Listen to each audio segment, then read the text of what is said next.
Hi, welcome to Beef Cattle Institute's Ask the Experts, where our experts answer your question. I'm Brad White, and with me today is Dr. Dustin Pendle, ag economist. Hi, Dustin. Hello, Brad. And Dr. Bob Larson, who is here, veterinarian here at K-State. Hey, Brad. So happy to have you guys with me today because we've got a listener question. You'll get a chance to answer and respond, and as you do, you'll each get points for your answers. And today's question is a really good one. It's from a listener who asked about wintertime water solutions, and they said, what's my best bet for waterers that will get me through a freezing cold winter? Looking at options of geothermal waters, electric waters, or just the standard stock tank or pond. Dustin, you get up first. First question is, how much labor do you have? Do you have kids that can go out every morning and break it? Are you also okay with them occasionally maybe swinging the axe, breaking the plastic tub? I've heard that. Yeah, it could happen. It could happen. It could happen. So obviously growing up, we started with the plastic tubs. We had to go out every morning, spend a lot of time. It was cold. Maybe breaking ice in a container. Eventually we switched to the geothermal units, and that was like the greatest thing ever. But your question on labor is actually accurate. Because the least expensive to get started is just a stock tank and a hose. But that does have more labor. It has more risk of freezing up, and that really comes down to, so from an animal health standpoint, because this is barely an animal health question, but it is from the standpoint that water is the most important nutrient. It's a nutrient that cattle need every day. We don't want the water to be frozen and have them not have access for a while. So I do need a plan to keep the water open. So regardless of what we choose, it's got to stay open.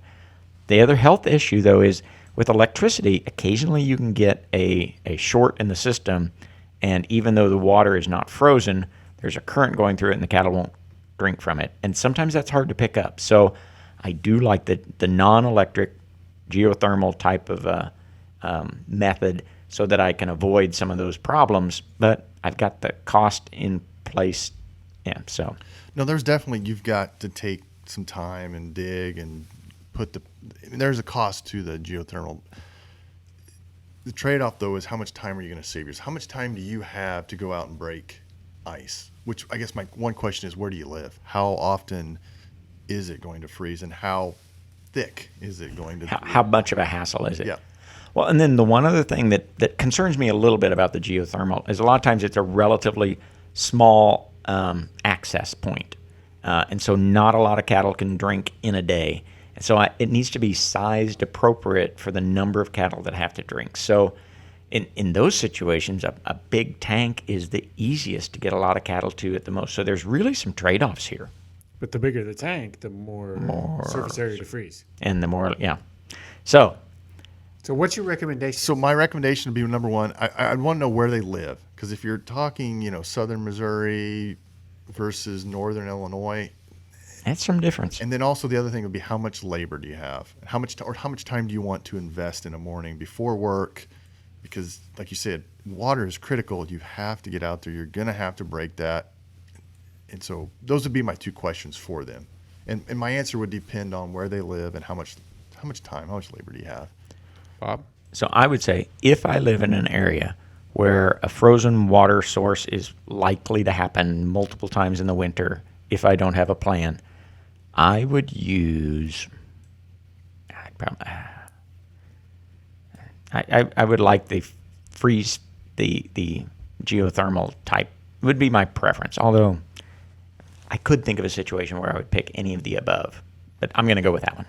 That would be my preference if I had labor. I mean, if I had to pick one, I would probably pick that. It is going to cost a little more upfront, but it's going to save you in the long run. And I don't have to worry about the possibility for electricity going out, which then would defeat the purpose of my electricity. You guys were on fire today. You were back and forth. Good discussion. I think good pros and cons on all those. Bob, you had a little trouble kind of pinning down, making a decision. My scorecard has you at 7. Dustin, who was perfectly willing to ask personal questions like, did you have kids? Where do you live? Send me your address. I'm not sure all of those are appropriate, but it ended up getting him 9 points on the day. So There you thanks for the information. And I agree. I think any of those could be good choices. Find one for your operation. Thanks for joining us. And as always, you can send your questions for our experts into bci@ksu.edu.